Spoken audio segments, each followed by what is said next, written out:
Bonjour à toutes et à tous, la team Kiffer, j'espère que vous allez bien. Pour cette nouvelle vidéo, on se retrouve pour le résumé complet de la quatrième étape de Paris-Nice 2024. Une quatrième étape de type vallonné, assez classique on va dire. Ça pourrait être une classique de début de saison, mais on est sur une course de une semaine, du dimanche au dimanche, Paris-Nice. Plus d'échapper un peloton groupé et deux coureurs essayent de partir. C'est le cas de Luke Flap, le champion ici d'Australie, et un coureur de la Quick Step, équipier de Remco Evenepoel. L'équipier d'Evenepoel lui avait suivi, c'était Cataneo, mais il va revenir tranquillement dans le peloton pour être auprès de son leader. Et Luke Flap, néo-zélandais, non si c'est bien, c'est ça, australien, qui est donc en tête de la course pour la Jayco Alula, lui qui est encore bien classé au général à une quinzaine de secondes du maillot jaune Brandon McNulty. Donc là on est au sein du peloton, David Gaudu bien placé, Scalmose, Evenepoel, Bernal, les principaux favoris sont là, Tejada, Primoz Roglic, on le voit pas à l'image mais il est bien dans ce groupe là également. Donc Cataneo repris, à l'arrière du peloton c'est Laurens Pitty, ancien maillot jaune de la FDJ qui est lâché, c'est normal, c'est pas un spécialiste de la montagne. Roglic il est bien là à côté d'Evenepoel et Scalmose, les trois plus gros favoris. Luke Flap toujours en tête, derrière dans le peloton ça accélère et c'est Jakob Fuglsang le danois qui est lâché.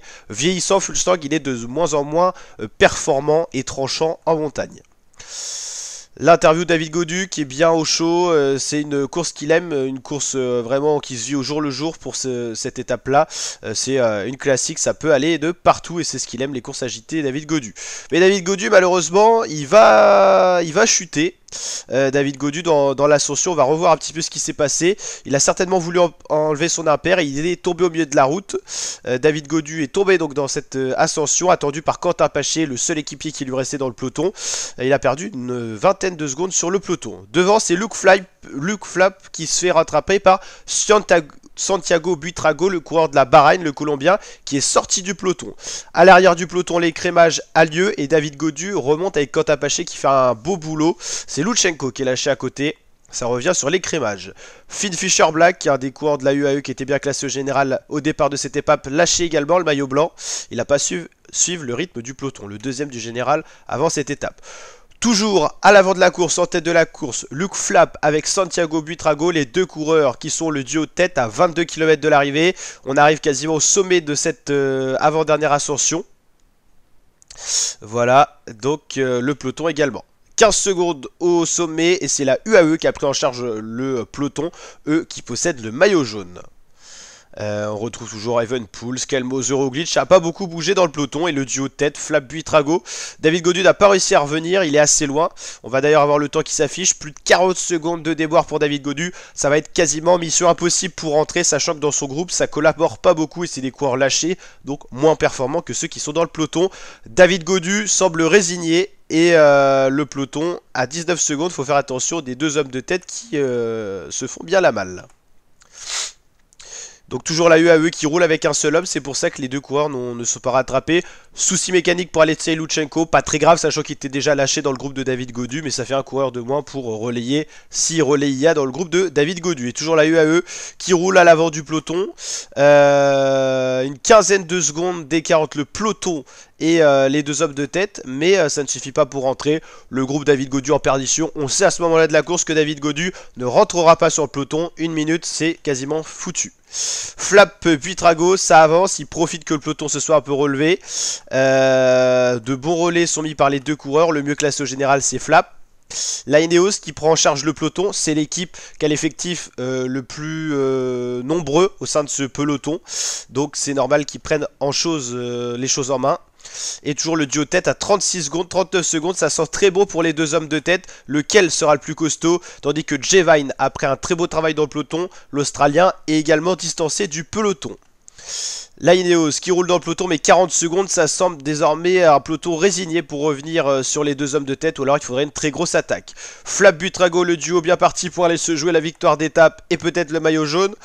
Et derrière c'est Ilan Van Wilder pour la Quick Step qui prend les choses en main pour Remco Evenepoel. Donc voilà, ça y est, ça réagit. Et Luke Flap distancé par Buitrago qui est le meilleur grimpeur au sein de ce duo d'échappés. Derrière, toujours pas d'attaque dans le peloton. Buitrago est très bien parti pour aller chercher la victoire d'étape. Toujours la Quick Step qui roule, mais Ça va pas suffire. C'est Santiago Buitrago qui va aller s'imposer au bout de l'effort et peut-être aller chercher le maillot jaune. Tout dépendra de Luke Flap où il va terminer. Evenpool qui accélère un petit peu mais pas d'attaque tranchante. Il a peut-être pas les jambes, en tout cas aucun des gros favoris ne se découvre dans cette étape. Et ça va suffire du coup de l'autre côté pour aller s'imposer pour Santiago Buitrago, le Colombien de la Bahrain Victorious, qui va aller chercher cette très belle victoire d'étape. Victoire au Mont Brouilly pour Santiago Buitrago. Loop Flap qui va arriver derrière avec quelques secondes de retard, c'est lui qui va certainement prendre le maillot jaune au vu du classement général. Derrière ça accélère mais pas d'attaque tranchante de Remco Evenepoel, même si voilà Roglic n'est pas capable de suivre, c'est le premier renseignement qu'on a vu. Evenepoel, Skelmose peut-être les deux plus forts au sein des leaders du peloton.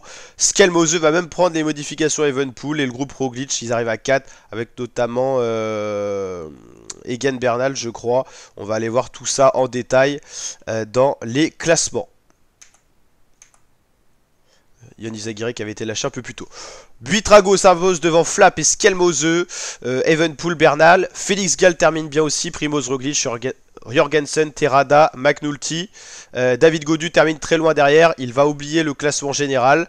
Le maillot jaune, c'est bien Luke Flap de 13 secondes d'avance sur Buitrago et McNulty. Et troisième. Oui, c'était Brandon McNulty, le maillot jaune, avant le départ de cette étape. Donc le général, le voici. Flap devant Buitrago, McNulty, c'est le podium pour l'instant qui se tient en 27 secondes. Les écarts commencent à se créer. Joao Almeida, Remco Evenepoel, Bernal, Harper, Jorgensen, Uran, Rodriguez, Gall, Terrada, Kelderman, Wilder, Roglic seulement 15e à 1 minute 10. L'écart est conséquent par rapport à son principal adversaire Remco Evenepoel. Plus de 40 secondes. Aurélien Parépin, premier français mais qui n'est pas leader de son équipe. On le rappelle que c'est Félix Gall le leader pour la Decathlon AG2R la Mondial Team. Lorenz de plus, Pello Bilbao. Skelmose loin au général dû à ce mauvais contre-la-montre par équipe fait par son équipe Lidl Trek, mais lui on sent qu'il a les jambes pour peut-être revenir et faire une remontada dans ce classement. Steph Kras, Ewan Kosciuk qui a bien monté également ses ascensions aujourd'hui, le petit coureur de la Arkea BNB Hotel, c'est un bon présage pour le futur. Et puis voilà, si on s'attarde un petit peu aux autres coureurs, David Gaudu à 6 minutes 48 a totalement perdu le classement général. Le maillot vert toujours sur les épaules de Laurens Pitty, les Australiens sont à la fête plutôt sur ce Paris-Nice. Ils ont le maillot jaune, ils ont le maillot vert. On a quand même, nous les Français, le maillot de meilleur grimpeur avec Mathieu Burgodeau. Faudra faire attention à Scaroni qui est bien lancé et Buitrago également. Meilleur jeune, c'est Luke Flap, donc ça sera porté par Buitrago. Et meilleure équipe, Ineos devant UAE. Ineos, c'est vrai qu'ils ont montré une très belle équipe en montagne et on verra si ça va se confirmer dans les prochaines journées. Ça y est, on est à la moitié pile de ce Paris-Nice. Demain, l'étape 5 qui reliera Saint-Sauveur de Montagu à Sisteron. Une étape où les sprinteurs qui passent bien les bosses pourront peut-être se jouer la victoire d'étape ou alors une échappée ira au bout. Normalement, ça se jouera pas au niveau du général pour demain, mais à voir, on pourrait peut-être avoir des surprises. N'hésitez pas à liker la vidéo si ce résumé vidéo vous a plu, le petit pouce bleu des familles, à vous abonner, activer la cloche pour suivre l'intégralité de Paris-Nice sur la chaîne YouTube. Et je vous dis à très bientôt ma team pour de prochaines vidéos. Ciao ciao.